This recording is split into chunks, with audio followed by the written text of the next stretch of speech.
अत्यंत निष्काम भाव से तप कर रहे थे। उनके तप से देवताओं को भय हो गया। शंकर जी वरदान देने गए, ब्रह्मा जी वरदान देने गए, उन्होंने सुना ही नहीं, किसी को चाहिए नहीं, कुछ तो क्या मांगे। अंत में देवताओं के ऊपर संकट जान करके, संकट क्या था, देवताओं को यही भय सवार रहता है कि ये कहीं हमारे ऊपर अधिकार न जमा ले, अधिकार की लड़ाई है। तो शंकर जी से प्रार्थना की। शंकर जी ने कहा ठीक है, हम समझाते हैं उनको, तप से विरत करते हैं।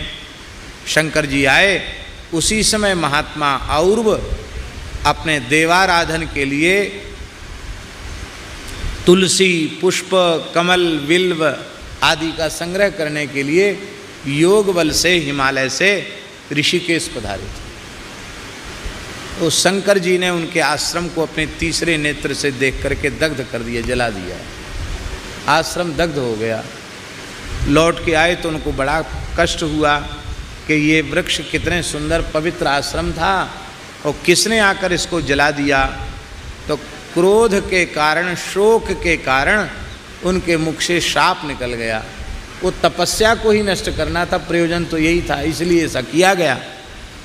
तो उन महर्षि और्व ने कहा कि जिसने हमारे पवित्र आश्रम को दग्ध किया है वो ऐसे ही निरंतर जलता रहेगा,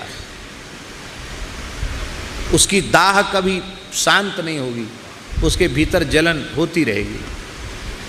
मुख से वाणी निकलते ही कैलाश में विराजमान भगवान शिव, उनका सारा शरीर जलने लग गया। हाहाकार कर उठे, तीनों लोकों में भ्रमण किया, कहीं दाह शांत नहीं हुआ। तब उन्होंने पार्वती जी से कहा कि देवी अब इस कष्ट से त्राण कैसे मिले, ये महर्षि और्व का शाप है। तो उन्होंने कहा भगवान नारायण के पास चलें, वही समाधान निकालेंगे। तो भगवान शिव पार्वती, ये आज ताजी ताजी कथा सुना रहे हैं। आज सवेरे हमने लगभग 4:30 बजे जो 12 पुराण का मूल पारायण किया, उसी में ये कथा आई। गो महिमा से संबंधित कथा है, इसलिए हम सुना रहे हैं। तो भगवान बद्रीनारायण ने कहा कि भगवान आपका स्वागत है, आप पधारो। बोले स्वागत तो पीछे कर लेना, हम तो जले जा रहे हैं, हमारी रक्षा करो। तब उन्होंने कहा कि ब्रह्मर्षि और्व का शाप किसी भी प्रकार से नष्ट नहीं हो सकता।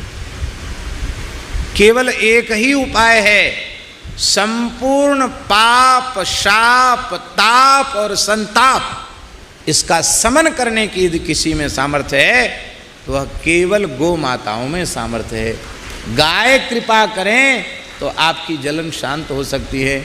ऋषि के क्रोधाग्नि से जो उत्पन्न दाह है वो शांत हो सकता है। तब फिर भगवान बद्रीनाथ ने, भगवान शिव पार्वती ने गो माताओं की प्रार्थना की। तो वहाँ से 77 गाय निकली। कितनी?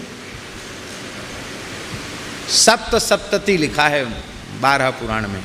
77 गाय निकली और गाय जहाँ से प्रकट हुई उस तीर्थ का नाम हुआ गो निष्क्रमण तीर्थ। अब पुराण में तो आया है, अब उत्तराखंड में गो निष्क्रमण कहाँ है, ये उत्तराखंड वालों को खोज करनी चाहिए कि गो निष्क्रमण तीर्थ कहाँ। 77 गाय प्रकट हुई। उन गायों को भगवान शिव ने प्रणाम किया और उन वे गो माताएँ भगवान शिव के ऊपर खड़ी हो गई और सबने अपने थनों से दूध की धारा बरसाना आरंभ किया। और जैसे ही उन गो माताओं के दुग्ध की धारा भगवान शिव के ऊपर पड़ी, महर्षि और्व के शाप से उत्पन्न जो दाह था वो तत्काल शांत हो गया। और भगवान ने कहा जो गाय के दुग्ध से मेरा अभिषेक करेंगे उनके भी पाप, ताप, संताप सब नष्ट होंगे और उनके अभीष्ट की पूर्ति हो जाएगी, मनोरथों की पूर्ति हो जाएगी।